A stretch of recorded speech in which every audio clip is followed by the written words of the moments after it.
So, you were source energy before you came into these physical bodies. You don't remember that, and there's a reason that you don't, but you were. You were source energy before you came into these physical bodies, and now you are an extension of that source energy.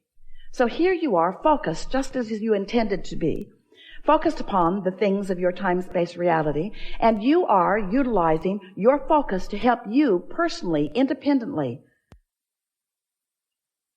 identify your preferences. Sometimes you don't really grasp that. You don't really understand how perfect it is and how important it is that you deliberately choose.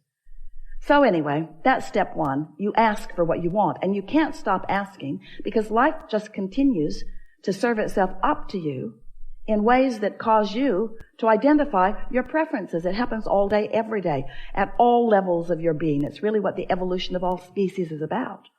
So when you know what you don't want, you know what you do want. If someone's rude, you want them to be nicer. If you're rude, you want to be nicer.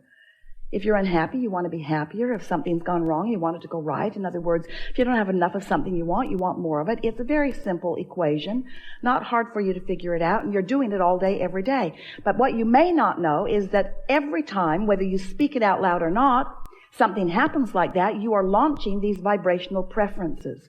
And the larger part of you is aware of the preference that you have launched and becomes it, because your inner being is unconditional. Your inner being rides the rocket of your desire. When you say, I prefer something, your inner being doesn't say, well, there aren't that many of them going around. Your inner being doesn't say, well, that's risky business and it's unlikely. Your inner being doesn't say, you don't have the education for that or the money for that or the background for that. When you launch a rocket, a request, a preference, a desire, your inner being becomes a vibrational match to it immediately. And because you are an extension of that inner being who has become a match to it, now you hold the potential of splitting your energy if you don't become a match to it too. You see how it works? When you say, I want that, the source within you says, done. We're there. We've got it. We're a vibrational match to it. Because everything that manifests is first a vibrational frequency. And the source within you will give you this, can more easily match your desires because in the energy stream, it is immediate. In your manifestational world, you've got some bugs to work out of your vibrational frequency. Source doesn't have to work those bugs out because Source already believes in you. Source already knows your value. Source already knows your worthiness. Source remembers why you came and who you are. So when you launch a rocket about something that you would like more of, Source is right there in that frequency. And in fact, the only reason that any of you ever feel any slight or strong negative emotion is because Source finds the frequency, the fullness of the desire that you have launched, and when you don't, there's vibrational discord between you and Source. Does that make sense to you? If there were ever a way for you to understand that Source exists, it must be in your emotional awareness. Because if there were not someone keenly interested in you and holding a vibrational frequency about you, then you could think anything you want and you would feel no vibrational variance. That's something really to think about. When you feel negative emotion, it always means the same thing. You've got a different opinion about this than Source has about this. And that's something else we really want you to hear. Source does have an opinion about this and this and this and this. Now. Source adores you. When you're mad at yourself, you've got a split going on. There's a gap widening. Source adores the people of this planet. When you carve out a section of them and hate them, you've got a rift going on between you and Source. You will never be able to be in alignment with Source when you hold hate in your heart because of some condition that you can't control. As you get to know Source better through your awareness of what it feels like to be in alignment, you can learn in a matter of days how Source feels about everything that is active on your planet today. You can just give it the emotional test. When you think a thought and you feel love, you can know Source is in agreement with this thought. And when you think a thought and you feel fear, you can know Source is not anything close to an agreement on this thought. So once you get clear about what this emotional guidance system is, then you can get on with what you've come to get on about. Then you can be the deliberate creator. You can be or do or have anything that you choose because you've got this backup. So step 1 is contrast helps you to define what you want. You do it all day, every day. And step 2 is source becomes it vibrationally immediately. Wrote a whole book about that called Ask and It Is Given, and that's what it was about. That when you ask, source becomes the vibrational equivalent of it. The energy that creates worlds. Imagine that. The energy that creates worlds. The vibrational equivalent to your desires. Keeping the light on, keeping the vibration steady, so that anytime you get in the vicinity or away from the vicinity, you'll know where you are in relationship to it. Helps you to zero in on who you really are and what you really want, to become the fullness of all that you are. So your work really is the step 3 part of this 3-step process. Now step 4 process, but step 3 process we talked about for so many years. Ask, source answers, and then you must find a way to become a vibrational match to what you're asking for. In other words, you can't want something and doubt it and get it. You can't want something and be mad that you don't have it and get it. You can't want something and be impatient about it. The flight attendant said, "Thank you for your patience." And Esther said, "You're confused about who." We must be talking about the previous flight because no patience happening here. You can tell by the way you feel whether you are in alignment or whether you are not. So, we are eager to talk with you about anything that matters to you. We're going to help you to find some ways, if you want them, to line up easily with who you are and what you want. In some ways, some of the things that we will suggest today, you will stubbornly protest against a little bit because it's just going to seem too simple.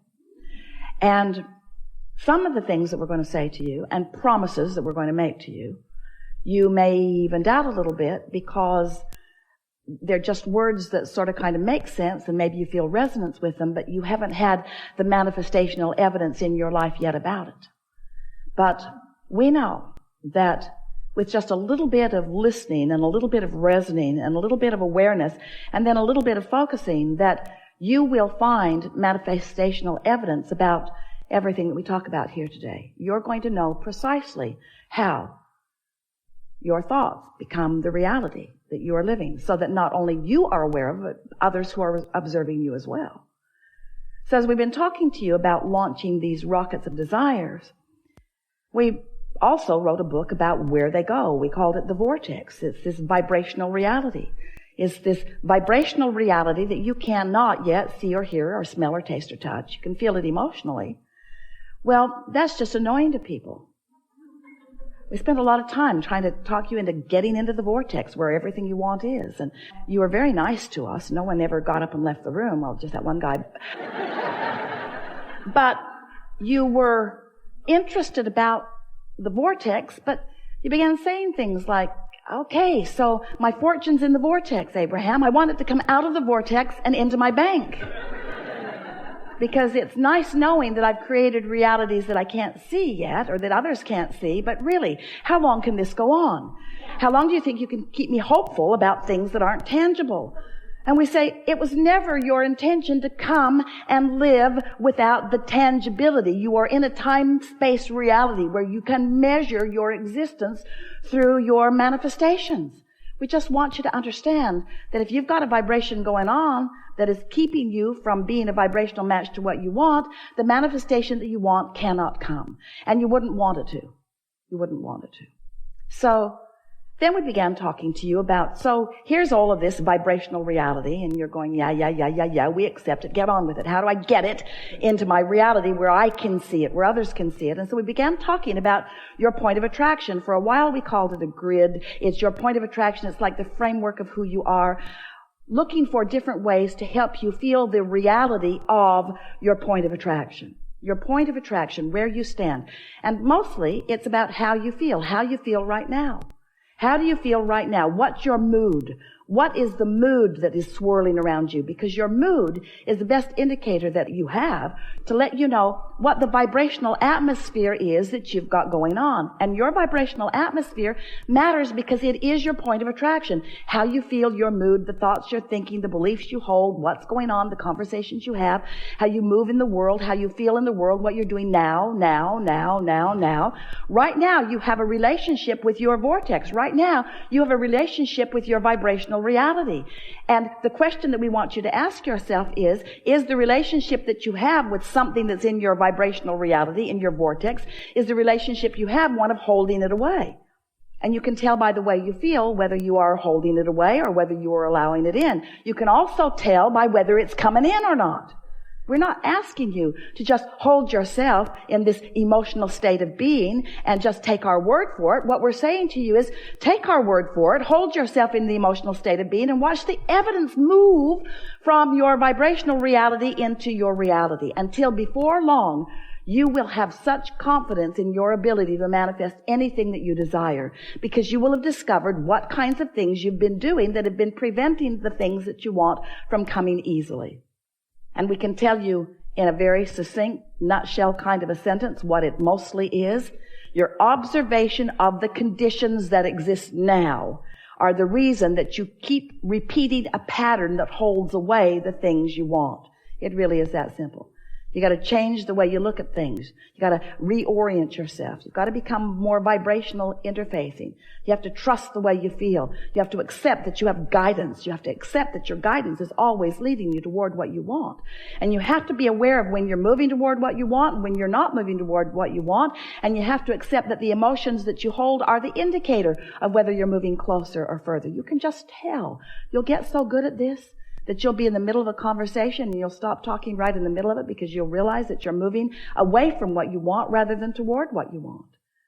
So often, in your quest to make someone else understand what you mean, who's in a different vibrational frequency and is not hearing what you mean, in your attempt to get them to hear what you mean, you are responding to the condition of them not hearing. So you are basing what you are saying based upon what they are not hearing, and then you join them in their frequency rather than maintaining yours, and then instead of them hearing what you mean, you hear what they mean, and nothing changes. Oh, you got that, didn't you?